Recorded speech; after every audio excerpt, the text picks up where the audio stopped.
There are horrors in history, and then there are the things we were never meant to know.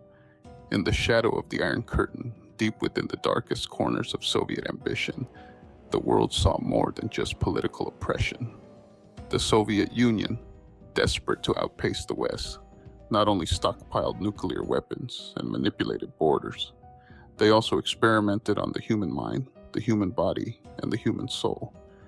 Some of these experiments are disturbingly well documented.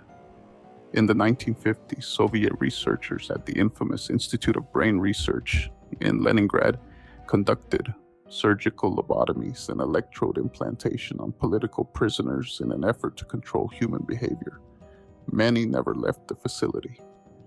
There was also the notorious Dead Road project in Siberia, where thousands of Gulag inmates were forced to build a railroad through frozen wasteland, often used as living test subjects for cold weather survival experiments. Some left to freeze in sub-zero conditions, just to study the effects of hypothermia.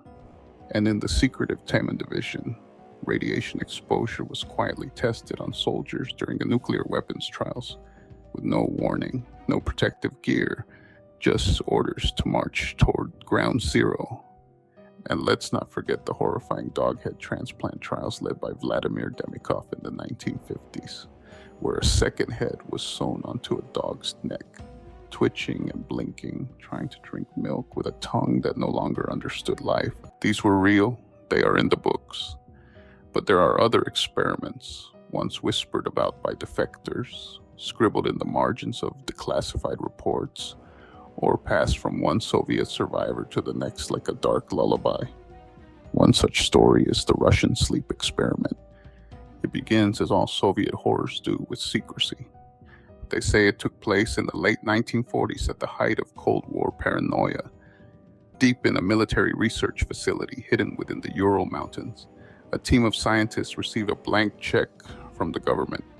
Their mission?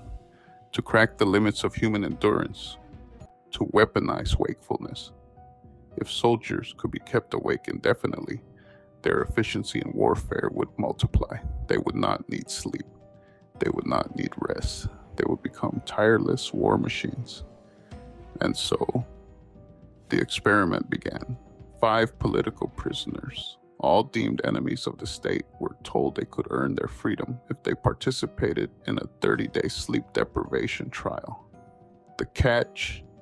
They would be locked inside a sealed chamber exposed to a specially engineered gas, an experimental stimulant designed to eliminate the need for sleep.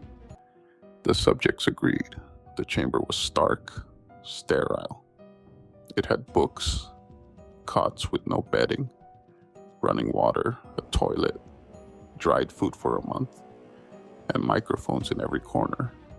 But there were no windows, only a thick, military-grade glass panel allowed the researchers to see inside. The prisoners, 4 men and 1 woman, were monitored day and night by scientists, armed guards, and recording devices. The experimental gas was released. The first few days were uneventful. Subjects conversed, told stories, whispered about their crimes. They were visibly energized by the stimulant. Their conversations were sharp, sometimes paranoid, but nothing outside the expected. By day 5, the tone changed. Subjects became agitated. One stopped speaking altogether, only muttering to himself in the corner. The others turned on each other quickly. Accusations of betrayal, of being informants, of stealing food. They started pacing back and forth like rats in a cage. On day 9, the first subject began screaming. He screamed so long, so loud, his vocal cords shredded. He collapsed, whispering breathless croaks that barely formed words. His eyes were wild and he clawed at the walls until his fingers bled. Then he smiled. Another prisoner, perhaps spurred by the madness, took a tin spoon from the chamber's rations and gouged out his own eyes. He kept whispering, "I see now. I see it all. The dream is the lie." The researchers, shaken but instructed not to interfere, kept watching. Their orders were clear: observe, do not intervene. By day 10, they stopped using the glass to monitor the chamber. The screams had turned to silence. Not peaceful silence. An eerie, weightless void. No talking, no breathing, no movement, just silence. They checked the microphones. All 5 were still alive. The equipment showed 5 separate heartbeats, but no sound. Finally, on day 15, the gas was shut off. The scientists were ordered to enter the chamber. What they found was not 5 human beings. It was 5 monsters. The walls were smeared with blood, feces, and incomprehensible phrases etched in bone dust. One subject was dead. The others had mutilated themselves. Their skin had been peeled away in strips.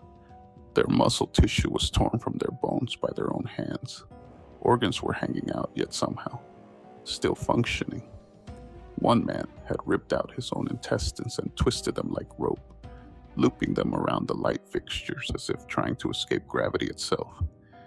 They had eaten parts of themselves and each other. The researchers panicked. The guards tried to remove the survivors, but the subjects resisted violently. They begged, no, screamed to be left in the gas. "Put it back on," one howled. "We need to stay awake." Another sank his teeth into a soldier's throat and ripped it out like a feral beast. These men, emaciated, mutilated, possessed impossible strength. Their bodies were broken beyond function, yet they fought like demons. The gas was their only tether to sanity, they claimed. Without it, they would sleep, and in sleep something worse awaited. The lab devolved into chaos. Some say the head scientist was court-martialed. Others say he vanished entirely, swept into a gulag for knowing too much. One of the survivors escaped for a time, supposedly resurfacing in the 1980s in East Berlin, ranting to strangers in cafes about the truth of the waking world. He was later found frozen to death in an alley, his eyes wide open, fingers clawing at invisible demons. But the most haunting part, before they died, before the final injections of sedatives and bullets and mercy, they said something chilling.